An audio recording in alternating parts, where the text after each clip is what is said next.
एक पापा की परी लागे सोने ते खरी, देखे घूर घूर के लागे गुस्से ते भरी।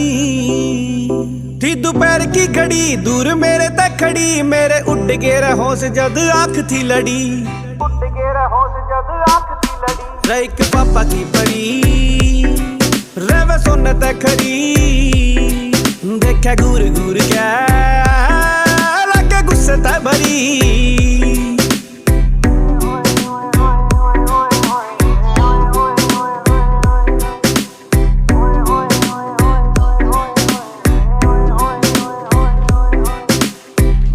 खड़ी का मुंह लाल हो गया, पसीने के मैं उका बुरा हाल हो गया।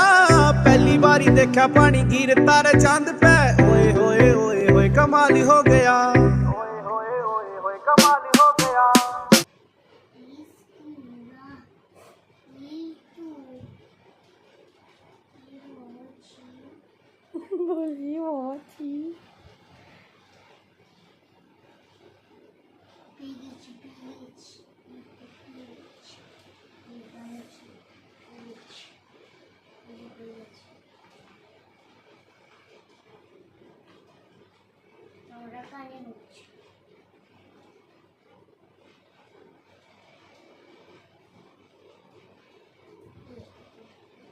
ঠিক করে ধরবে, হাতে যেন ফুটে না যায়।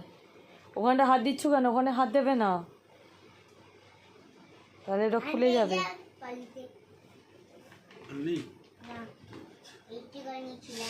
মাম্মিকে বলো ভেতরটা এবার পরিষ্কার করে দিতে।